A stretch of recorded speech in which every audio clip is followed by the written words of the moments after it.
Hello friends, welcome to my channel. आज की जो आपकी क्लास है वो है यूपी ट्रिपल एससी पैट के लिए। और इसमें आपकी रेगुलर हिंदी की क्लासें और सामान्य अध्ययन की क्लासें चल रही हैं। तो आज आपकी ये जो क्लास है वो सामान्य अध्ययन की है, जिसमें आपका भारतीय इतिहास, भारतीय राष्ट्रीय आंदोलन, आपका भूगोल और भारतीय अर्थव्यवस्था, इतने आपके ये जो टॉपिक थे वो आपके कंप्लीट हो चुके हैं। नेक्स्ट आज जो आपका चैप्टर है वो आपका भारतीय संविधान एवं लोक प्रशासन है। जो आपका आज सब्जेक्ट है वो आपका भारतीय संविधान एवं लोक प्रशासन है।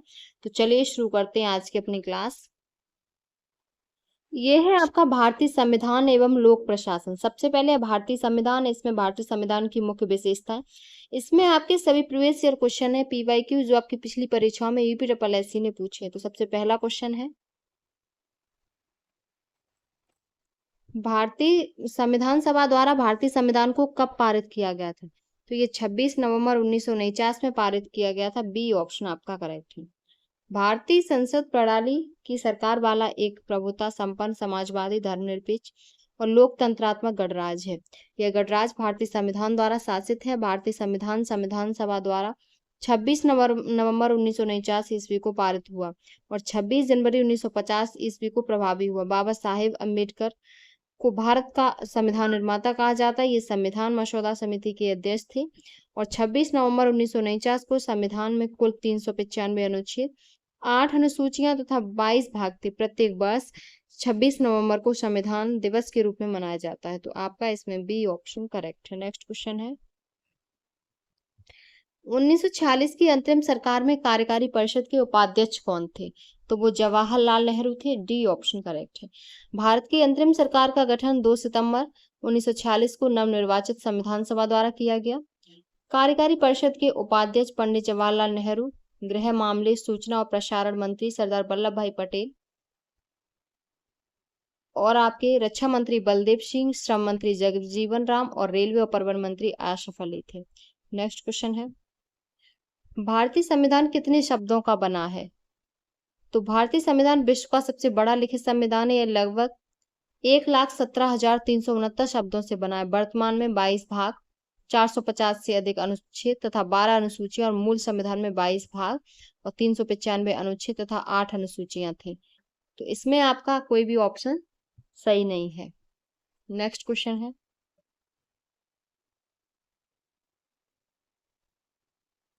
भारत का संविधान लिखा गया है 2 वर्ष से अधिक किंतु 3 वर्ष से कम अवधि में लिखा गया है। वैसे लगभग 2 वर्ष 11 महीने 18 दिन माना जाता है। तो 2 वर्ष से अधिक और किंतु 3 वर्ष से कम अवधि में लिखा गया है। ए ऑप्शन करेक्ट है। भारतीय संविधान के निर्माण में कुल 2 साल 11 माह और 18 दिन लगे। भारत संविधान के प्रारूप पर कुल 114 दिन बहस हुई। तो संविधान निर्माण में 63,96,729 का व्यय हुआ। संविधान को 26 नवंबर 1949 को संविधान सभा द्वारा पारित किया गया। 26 नवंबर को संविधान दिवस के रूप में मनाया जाता है। तो ए ऑप्शन करेक्ट है। नेक्स्ट क्वेश्चन है, भारतीय संविधान को माना गया है तो रूप विधान में संघीय और भावना में एकात्मक माना गया है। डी ऑप्शन आपका करेक्ट है। नेक्स्ट क्वेश्चन है, इनमें से कौन सा भारतीय संविधान का एक महत्वपूर्ण विशेषता नहीं है? तो विशेषता नहीं है, इसे राज्य के राज्यपाल से संशोधित किया जा सकता है। ये आपका गलत है। डी ऑप्शन करेक्ट है। भारत के संविधान में लगभग 20 के अनुच्छेद 368 में दी गई प्रक्रिया से संशोधन किया जा सकता है। भारत में संविधान संशोधन के लिए भारत की संसद से भिन्न किसी अन्य संवैधानिक निकाय या जनमत संग्रह की व्यवस्था नहीं है। भारत में संविधान संशोधन का कार्य केवल भारत की संसद करती है। संविधान में संशोधन विधेयक हेतु विधेयक संसद के किसी भी सदन में प्रस्तुत किया जा सकता है। संविधान संशोधन विधेयक को संसद के एक सदन में पारित होने के बाद वही विधेयक संसद के दूसरे सदन में 2/3 बहुमत से उसी रूप में पारित होना चाहिए। इस प्रकार संविधान को राज्य के राज्यपाल से संशोधित नहीं किया जा सकता। तो डी ऑप्शन आपका करेक्ट है। नेक्स्ट क्वेश्चन है, निम्नलिखित में से किसने पहले 1935 में संविधान सभा का सुझाव प्रस्तावित किया? तो एम.एन. रॉय ने किया। 1935 में एक संविधान सभा की मांग की और संविधान सभा का विचार एम.एन. रॉय के दिमाग की उपज थी। ब्रिटिश सरकार ने निम्नलिखित को प्रस्ताव या अगस्त प्रस्ताव में द्वितीय द्वितीय विश्व युद्ध की समाप्ति पर संविधान सभा के गठन पर विचार की बात कही। क्रिप्स प्रस्ताव के ही सर्वप्रथम भारतीयों की संविधान सभा की मांग को स्वीकार किया गया। कैबिनेट मिशन 1946 के तहत संविधान सभा नवंबर 1946 में अस्तित्व में आई। तो डी ऑप्शन करेक्ट है। नेक्स्ट क्वेश्चन है, संविधान सभा की अल्पसंख्यकों की उप समिति के अध्यक्ष का नाम बताएं। तो वो एस.सी. मुखर्जी थे। सी ऑप्शन आपका करेक्ट है। नेक्स्ट क्वेश्चन है, भारत का संविधान सभा द्वारा कितनी डेट को अपनाया गया था और 26 जनवरी 1950 को लागू हुआ था। तो ये 26 नवंबर 1949 को अपनाया गया था और 26 जनवरी 1950 को लागू हुआ था। आपका सी ऑप्शन करेक्ट है। नेक्स्ट क्वेश्चन है, भारतीय संविधान सभा में कुल कितनी महिला सदस्य थी। तो 15 थी। और भारत के संविधान की रचना के लिए किया गया था भारतीय संविधान सभा का निर्माण। भारतीय संविधान सभा की कार्रवाई 9 दिसंबर 1940 को संविधान सभा की पहली बैठक से प्रारंभ हुई और 13 दिसंबर 1946 को जवाहरलाल नेहरू द्वारा उद्देश्य प्रस्ताव पेश किया गया। तो सी ऑप्शन करेक्ट है। संविधान सभा के पहले अध्यक्ष कौन थे। तो डॉक्टर सच्चिदानंद सिन्हा थे। बी ऑप्शन करेक्ट है। और संविधान सभा की पहली बैठक 9 दिसंबर 1946 को हुई, जिसके अस्थायी अध्यक्ष डॉक्टर सच्चिदानंद सिन्हा और 11 दिसंबर 1946 को डॉक्टर राजेंद्र प्रसाद को स्थायी अध्यक्ष निर्वाचित किया गया। तो बी ऑप्शन करेक्ट है। नेक्स्ट क्वेश्चन है, ड्राफ्टिंग कमेटी का चेयरमैन कौन है। तो डॉक्टर बी.आर. अम्बेडकर हैं। डी ऑप्शन आपका करेक्ट है। और बी.एन. राव द्वारा तैयार किए गए संविधान के प्रारूप पर विचार विमर्श करने के लिए संविधान सभा द्वारा 29 अगस्त 1947 ईस्वी को एक संकल्प पारित करके प्रारूप समिति का गठन किया। इसके अध्यक्ष के रूप में डॉक्टर भीमराव अम्बेडकर को चुना गया। प्रारूप समिति के सदस्यों की संख्या इस प्रकार है, 7 सदस्य थे। और 7 सदस्य कौन कौन से थे। तो सबसे पहले डॉक्टर भीमराव अम्बेडकर जो प्रारूप समिति के अध्यक्ष थे।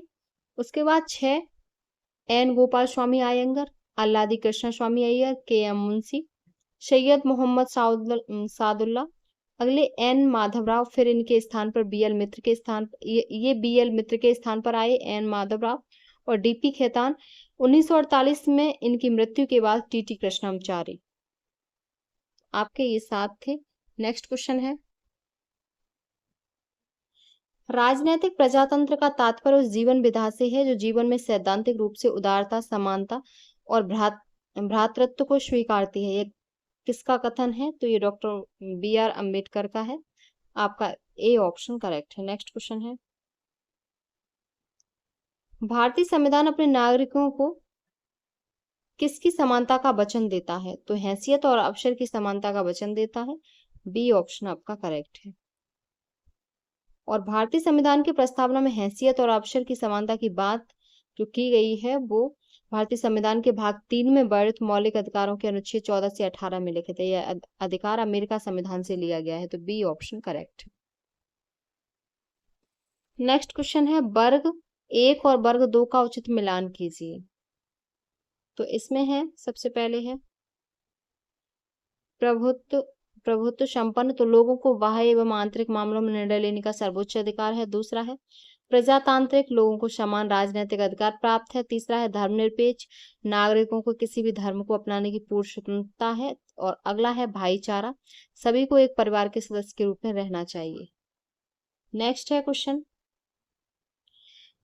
निम्नलिखित में से किसको संविधान की आत्मा के रूप में माना गया है। तो प्रस्तावना को संविधान की आत्मा के रूप में माना गया है।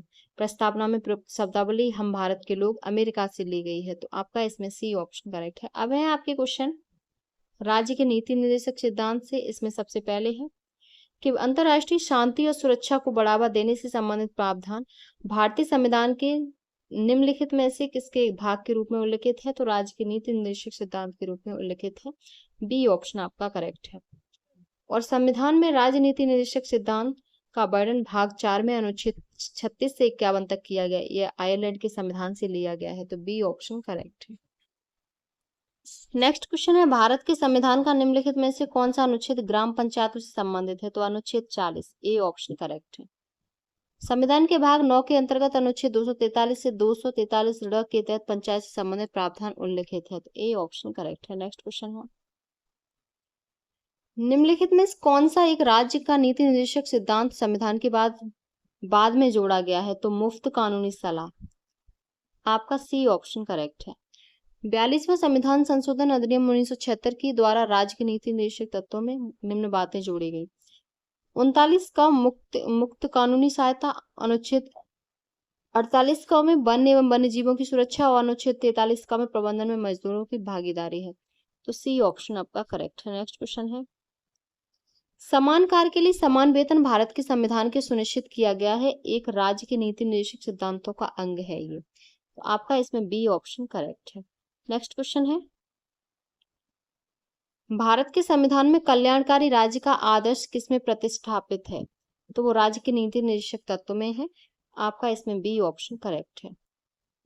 और ये संविधान के भाग 4 के तहत अनुच्छेद 36 से 51 तक वर्णित है। तो आपका बी ऑप्शन करेक्ट है, राज्य के नीति निर्देशक सिद्धांत। नेक्स्ट क्वेश्चन है, निम्नलिखित में से कौन एक राज्य का नीति निर्देशक तत्व नहीं है? तो 14 वर्ष की आयु तक के बच्चों को निःशुल्क शिक्षा ये नहीं है। अनुच्छेद 45 के अनुसार इस संविधान के प्रारंभ से 10 वर्ष के भीतर सभी बालकों को 14 वर्ष की आयु पूरी करने तक निःशुल्क और अनिवार्य शिक्षा देने के लिए उपबंध करने का प्रयास करेगा, परंतु 86वें संविधान संशोधन अधिनियम 2002 द्वारा इसे अनुच्छेद 21 क के अंतर्गत मूल अधिकारों की श्रेणी में शामिल कर दिया गया है। तो आपका इसमें डी ऑप्शन करेक्ट। नेक्स्ट आपका जो टॉपिक है वो है मौलिक अधिकार एवं कर्तव्य। तो इसमें क्वेश्चन है कि भारतीय संविधान का निम्न में से कौन सा अनुच्छेद मानव के क्रय विक्रय तथा जबरदस्ती मजदूरी कराने पर प्रतिबंध लगाता है? तो वो 23वां है। भारत का 23वां अनुच्छेद मानव दुर्व्यापार बलाश्रम पर प्रतिषेध लगाता है। इस उपबंध का कोई भी उल्लंघन अपराध होगा जो विधि के अनुसार दंडनीय होगा। यह अनुच्छेद भारत के नागरिकों को प्रदत्त मूल अधिकारों में से एक है। तो आपका इसमें ए ऑप्शन करेक्ट है। नेक्स्ट क्वेश्चन है, भारतीय संविधान का निम्नलिखित में से कौन सा अनुच्छेद विधिक समता यानी कानून के सामने समानता से संबंधित है? तो वो 14 है।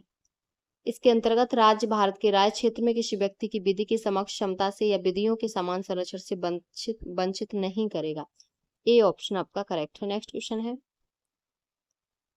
कौन सा मौलिक अधिकार अल्पसंख्यकों के हित के संरक्षण की बात करता है? तो वो सांस्कृतिक और शैक्षिक अधिकार है। आपका डी ऑप्शन करेक्ट। सांस्कृतिक और शैक्षिक अधिकार संविधान के अल्पसंख्यकों के अधिकारों और रीति रिवाजों की रक्षा के लिए तैयार किए गए हैं। संविधान के 2 अनुच्छेद सांस्कृतिक और शैक्षिक अधिकारों की रक्षा करते हैं। पहला अनुच्छेद 29 अल्पसंख्यकों के हितों की सुरक्षा और दूसरा अनुच्छेद 30 शैक्षणिक संस्थाओं की स्थापना और प्रशासन करने के लिए अल्पसंख्यकों के अधिकार। तो डी ऑप्शन करेक्ट है। नेक्स्ट क्वेश्चन है, निम्नलिखित में से कौन सा उदाहरण संविधान स्वीकृत मूलभूत अधिकारों का उदाहरण नहीं है? तो बिहार से कुछ श्रमिक आजीविका हेतु महाराष्ट्र जाते हैं, सही है। क्रिश्चियन मिशनरी स्कूलों की एक श्रृंखला स्थापित करते हैं, सही है। अगला है कि माँ बाप की संपत्ति के उत्तराधिकारी उनके बच्चे होते हैं, ये गलत है। सरकारी संस्थाओं में समान पदों पर काम करने वाली महिलाओं को पुरुष कर्मचारियों की समान वेतन मिलता है, ये भी सही है। लेकिन आपका सी गलत है कि माँ बाप की संपत्ति के उत्तराधिकारी उनके बच्चे होते हैं।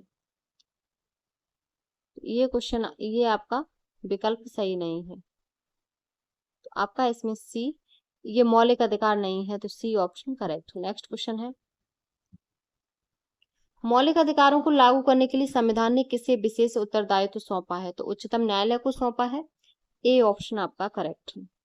नेक्स्ट क्वेश्चन है,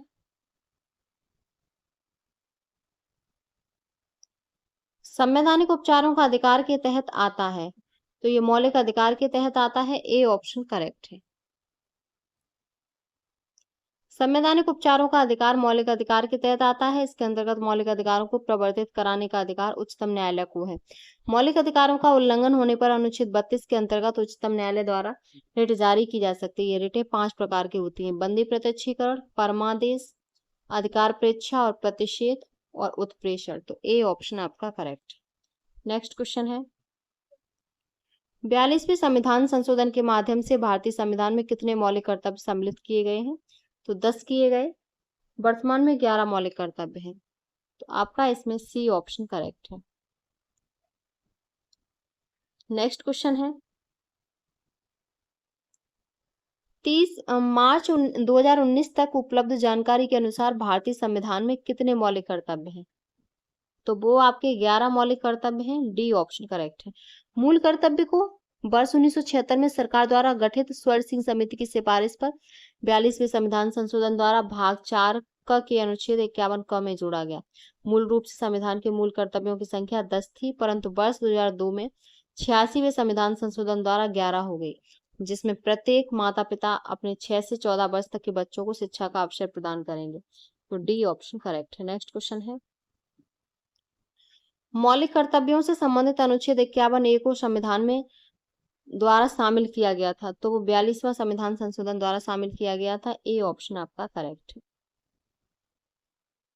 नेक्स्ट क्वेश्चन है, भारतीय संविधान में कितने मूल कर्तव्य दिए गए हैं? तो 11 हैं वर्तमान में।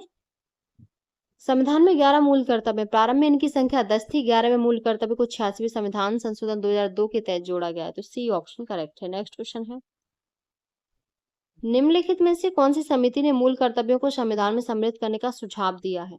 तो स्वर्ण सिंह समिति। मूल कर्तव्यों को संविधान में सम्मिलित करने का सुझाव वर्ष 1976 में 42वें संविधान संशोधन द्वारा सरदार स्वर्ण सिंह समिति द्वारा दिया गया, तो डी ऑप्शन आपका करेक्ट है। नेक्स्ट क्वेश्चन है, निम्न में से किस एक की संस्तुति के आधार पर मूल कर्तव्यों से संबंधित प्रावधानों को भारत के संविधान में जोड़ा गया था?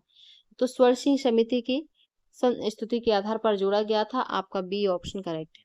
सरदार स्वर्ण सिंह समिति की संस्तुति के आधार पर मूल कर्तव्यों से संबंधित प्रावधानों को 42वें संविधान संशोधन अधिनियम 1976 ईस्वी के द्वारा भारत के संविधान में जोड़ा गया। बलवंत राय मेहता समिति, पंचायती राज से आयंगर समिति, केंद्रीय संगठन के पुनर्गठन से ठक्कर आयोग, इंदिरा गांधी हत्याकांड से संबंधित है, तो बी ऑप्शन आपका करेक्ट है। नेक्स्ट क्वेश्चन है, भारतीय संविधान के अंतर्गत निम्नलिखित में से कौन एक मौलिक कर्तव्य नहीं है? तो लोक चुनाव में वोट डालना ये कोई मौलिक कर्तव्य नहीं है, आपका ए ऑप्शन करेक्ट है। नेक्स्ट है आपका संसदीय प्रणाली। इसमें क्वेश्चन है कि राज्यसभा की विशेष शक्ति इस आशय का प्रस्ताव अपनाकर संविधान के अनुच्छेद किस में दिया गया है कि वह राज्य सूची में शामिल किसी भी मामले के संबंध में कानून बनाने के लिए संसद को सशक्त बना सके? तो वो अनुच्छेद 249 है, आपका डी ऑप्शन करेक्ट है। अनुच्छेद 249 के अनुसार यदि राज्यसभा अपने उपस्थिति और मतदान करने वाले सदस्यों के 2/3 बहुमत से यह प्रस्ताव पारित कर दे कि राज्य सूची का अमुक विषय राष्ट्रीय महत्व का है, तो संसद को उस विषय के संबंध में संकल्प के प्रवर्तित रहने तक भारत के संपूर्ण राज्य क्षेत्र अथवा उसके किसी भाग के लिए विधि बनाने का अधिकार प्राप्त हो जाता है, तो डी ऑप्शन आपका करेक्ट है। नेक्स्ट क्वेश्चन है, अनुच्छेद कितने के प्रावधानों के तहत लोकसभा और राज्यसभा की संयुक्त बैठक को राष्ट्रपति द्वारा बुलाया जा सकता है? तो वह अनुच्छेद 108 के तहत बुलाया जा सकता है, आपका सी ऑप्शन करेक्ट है। नेक्स्ट क्वेश्चन है, लोकसभा में मतदान करते समय टाई की स्थिति में किसके पास वोट डालने का अधिकार है? तो ये स्पीकर के पास है। लोकसभा में मतदान करते समय टाई की स्थिति में स्पीकर यानी अध्यक्ष के पास वोट डालने का अधिकार है। अनुच्छेद 100 के क्लॉज 1 के तहत लोकसभा स्पीकर दल बदल के आधार पर अयोग्यता संबंधी प्रश्नों का निर्णय करता है। इसमें पॉइंट है कि लोकसभा स्पीकर लोकसभा और राज्यसभा के संयुक्त अधिवेशन की अध्यक्षता करता है और लोकसभा स्पीकर भारतीय संसदीय समूह के पदेन सभापति के रूप में कार्य भी करता है, आपका इसमें बी ऑप्शन करेक्ट था। नेक्स्ट क्वेश्चन है, भारत के पहले प्रधानमंत्री पंडित जवाहरलाल नेहरू ने 14 अगस्त 1947 की मध्यरात्रि को नियत से बाधा शीर्षक भाषण कहाँ से दिया? यानी ट्रस्ट विद डेस्टिनी, ये शीर्षक का भाषण कहाँ से दिया? तो ये संसद यानी संविधान सभा से, सी ऑप्शन करेक्ट है। Trust with destiny Pandit Jawaharlal Nehru द्वारा दिया गया भाषण था जो संविधान सभा में 14 अगस्त 1947 को मध्यरात्रि को दिया गया था, सी ऑप्शन आपका करेक्ट है। नेक्स्ट क्वेश्चन है, इनमें से कौन भारत का कार्यवाहक राष्ट्रपति नहीं था? तो वो डॉक्टर जाकिर हुसैन नहीं थे। डॉक्टर जाकिर हुसैन भारत के तीसरे राष्ट्रपति थे और उनका कार्यकाल जो रहा वो 13 मई 1967 से 3 मई 1969 तक था।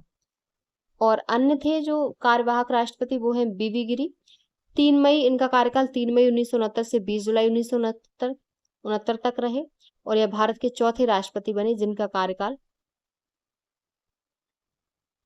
3 मई 1969 से 20 जुलाई 1969 तक ये कार्यवाहक राष्ट्रपति रहे और जब चौथे राष्ट्रपति बने तो इनका कार्यकाल 24 अगस्त 1969 से 24 अगस्त 1974 तक था। अगले हैं न्यायमूर्ति मोहम्मद हिदायतुल्लाह, ये 20 जुलाई 1969 से 24 अगस्त 1969 ईस्वी तक कार्यवाहक राष्ट्रपति थे। बीडी जत्ती 11 फरवरी 1977 से 25 अगस्त 1977 तक कार्यवाहक राष्ट्रपति पद पर रहे। नेक्स्ट क्वेश्चन है, भारत में राष्ट्रपति अपना कार्यकाल पूरा होने के पहले अपना त्यागपत्र किसको सौंपते हैं? तो उपराष्ट्रपति को सौंपते हैं। तो आपका बी ऑप्शन करेक्ट है, उपराष्ट्रपति। नेक्स्ट क्वेश्चन है, अनुसूचित जनजाति के संरक्षण के लिए एक क्षेत्र को अनुसूचित क्षेत्र के रूप में घोषणा करने की शक्ति किसके पास होती है? तो भारत के राष्ट्रपति के पास होती है। आपका बी ऑप्शन करेक्ट है। नेक्स्ट क्वेश्चन है, राष्ट्रपति द्वारा राज्यसभा में कितने सदस्यों को नामित किया जा सकता है? तो 12 सदस्यों को। राष्ट्रपति को अनुच्छेद 80 क के तहत राज्यसभा में 12 ऐसे व्यक्तियों को मनोनीत करने का अधिकार प्राप्त है जो साहित्य, कला, विज्ञान व समाज सेवा के क्षेत्र में विशेष ज्ञान व अनुभव रखता हो। भारतीय संविधान में यह प्रक्रिया आयरलैंड के संविधान से ली गई है। तो सी ऑप्शन करेक्ट है। नेक्स्ट क्वेश्चन है, मृत्युदंड के मामले में क्षमा देने का अधिकार किसके पास है? तो ये राष्ट्रपति के पास है।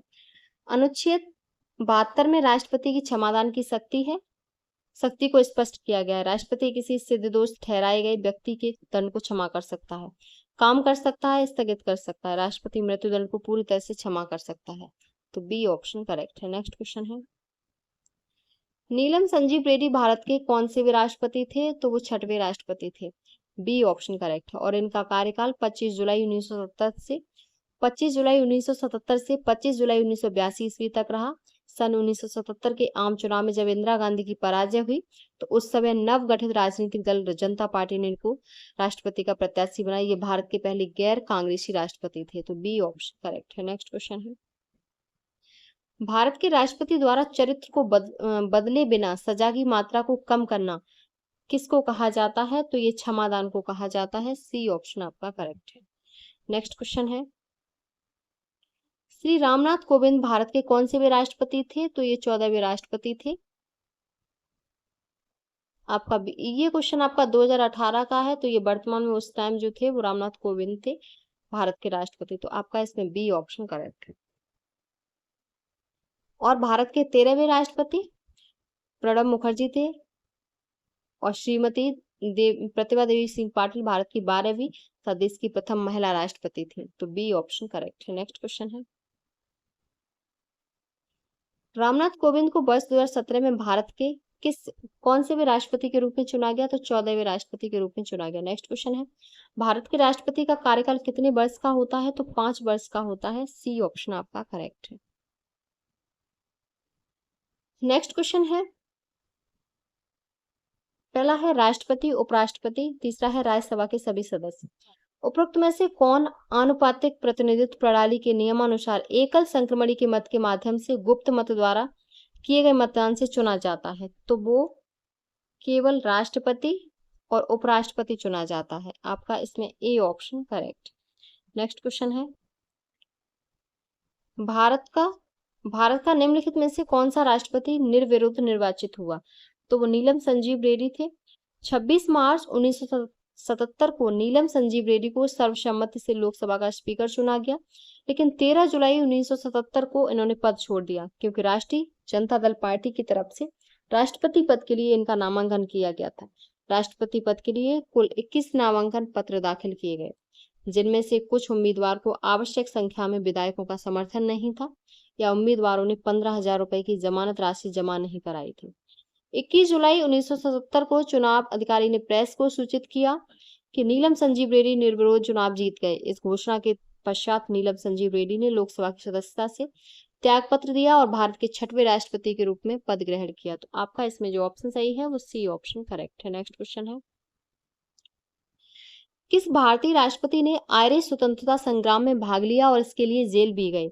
तो वो बीबी गिरी थे। ए ऑप्शन आपका करेक्ट है। बीबी गिरी डब्लिन यूनिवर्सिटी में कानून की पढ़ाई करने के लिए जब आयरलैंड गए थे तब वे डी बेलेरा जैसे प्रसिद्ध ब्रिटिश विद्रोही के संपर्क में आकर स्वतंत्रता के लिए चल रहे सिन फेइन आंदोलन से जुड़ गए। इस कारण उन्हें जेल भी जाना पड़ा था, आयरलैंड से निष्कासित कर दिया गया। स्वतंत्र भारत में बीबी गिरी भारत के 4थे राष्ट्रपति बने थे। तो ए ऑप्शन आपका करेक्ट है। नेक्स्ट क्वेश्चन है, भारत के राष्ट्रपति अपना त्यागपत्र किसको संबोधित करते हैं? तो उपराष्ट्रपति को। अनुच्छेद 56 के क्लॉज 2 के अनुसार भारत का राष्ट्रपति अपना त्यागपत्र उपराष्ट्रपति को देता है। राष्ट्रपति का कार्यकाल 5 वर्ष का होता है। अनुच्छेद 61 के अनुसार संविधान के उल्लंघन की स्थिति में राष्ट्रपति पर महाभियोग लगाया जा सकता है। तो सी ऑप्शन करेक्ट है। नेक्स्ट क्वेश्चन है, भारत भारत का कौन राष्ट्रपति निर्विरोध निर्वाचित किए गए? तो वो आपके एन संजीव रेड्डी थे, Neelam Sanjeev Reddy. D option correct है। नेक्स्ट क्वेश्चन है, उपराष्ट्रपति को अपना कार्यकाल समाप्त होने से पूर्व अपने पद से हटाने का अधिकार निम्नलिखित में से किसके पास है? तो राज्यसभा के पास है। ए ऑप्शन आपका करेक्ट है। नेक्स्ट क्वेश्चन है, भारतीय संविधान के किस अनुच्छेद के तहत उपराष्ट्रपति का चुनाव होता है? तो अनुच्छेद 66 के तहत। अनुच्छेद 66 के तहत उपराष्ट्रपति के चुनाव की प्रक्रिया का वर्णन किया गया।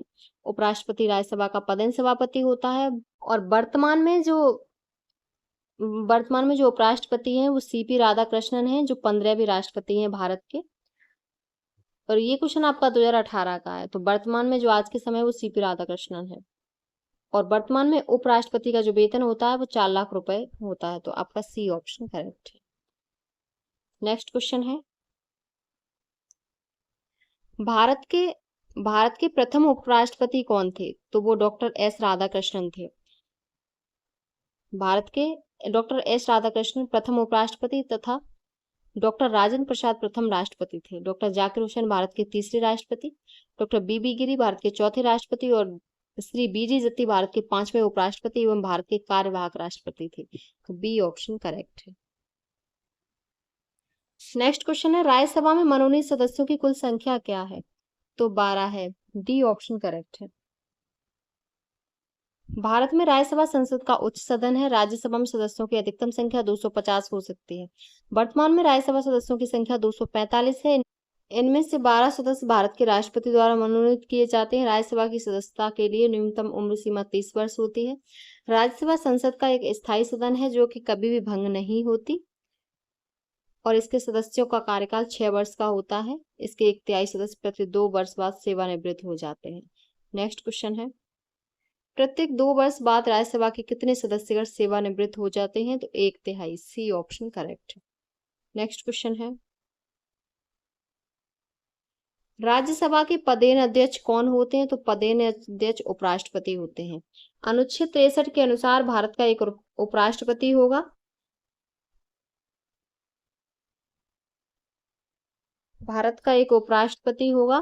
और उपराष्ट्रपति राज्यसभा का पदेन अध्यक्ष होता है, परंतु राज्यसभा का सदस्य नहीं होता।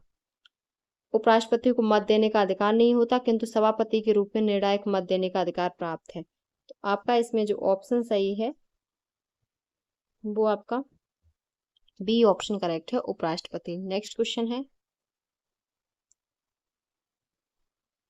राज्यसभा सदस्यता के लिए न्यूनतम आयु कितनी है? तो न्यूनतम आयु 30 वर्ष है। भारतीय संविधान के अनुच्छेद 84 के अनुसार कोई व्यक्ति राज्यसभा का सदस्य बन सकता है यदि वह भारत का नागरिक हो, उसकी आयु कम से कम 30 वर्ष हो, कोई ऐसी अन्य अर्हताएं जो संसद द्वारा मांगी गई हो। तो बी ऑप्शन करेक्ट है। नेक्स्ट क्वेश्चन है, राज्यसभा का सदस्य बनने के लिए आवश्यक न्यूनतम आयु कितनी है? तो 30 वर्ष है। सी ऑप्शन करेक्ट है। नेक्स्ट क्वेश्चन है, यथा अगस्त 2018 राज्यसभा के अध्यक्ष कौन है? तो ये क्वेश्चन 2018 का है, यानी करंट का। तो तब थे एम वेंकैया नायडू राज्यसभा के अध्यक्ष, और इस टाइम जो है वो आपके वर्तमान में, और जो राज्यसभा के जो अध्यक्ष होते हैं वो उपराष्ट्रपति होते हैं। तो अब वर्तमान में सीपी राधाकृष्णन है। तो ए ऑप्शन आपका करेक्ट है। नेक्स्ट क्वेश्चन है, निम्न में से कौन सी राज्यसभा की शक्ति में से एक है? पहली है, यह संघ सूची और समवर्ती सूची में शामिल मामलों पर कानून बनाते या धन विधेयक या गैर धन विधेयक पेश और लागू कर सकता है। तो इसमें जो है वो यह गैर धन विधेयकों पर विचार और अनुमोदन करता है, धन विधेयकों में संशोधन का सुझाव देता है।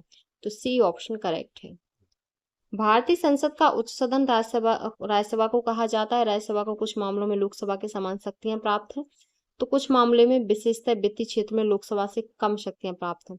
संविधान संशोधन विधेयक, आपातकालीन प्रावधान तथा महाभियोग प्रक्रिया में राज्यसभा को लोकसभा के बराबर शक्तियां प्राप्त हैं, जबकि धन विधेयक पर विचार और अनुमोदन करने तथा धन विधेयकों में संशोधन हेतु सुझाव देने तक ही जहां राज्यसभा सीमित है, वहीं राज्यसूची के विषय को राष्ट्रीय महत्व घोषित कानून बनाने हेतु संसद को अग्रेसित करने तथा अखिल भारतीय सेवाओं के सृजन करने संबंधित प्रावधानों की राज्यसभा लोकसभा से अधिक शक्तिशाली है। तो आपका इसमें सी ऑप्शन करेक्ट है। नेक्स्ट क्वेश्चन है, भारत विश्व का विशालतम लोकतांत्रिक प्रजातंत्र है, इसकी प्रथम लोकसभा कब आयोजित की गई थी? तो ये 13 मई 1952 में हुई थी। सी ऑप्शन आपका करेक्ट है। इसकी पहली बैठक 13 मई 1952 ईस्वी को ही प्रथम लोकसभा अध्यक्ष गणेश वासुदेव मावलंकर यानी जीवी मावलंकर थे। अध्यक्ष गणेश वासुदेव मावलंकर 13 मई 1952 से 27 फरवरी 1956 तक तथा एम अनंत शयनम अयंगर 8 मार्च 1956 से 16 अप्रैल 1962 ईस्वी तक थे। वर्तमान में भारत की जो लोकसभा चल रही है वो आपकी 18वीं लोकसभा चल रही है और जिसके अध्यक्ष ओम बिरला हैं। तो सी ऑप्शन करेक्ट है। नेक्स्ट क्वेश्चन है,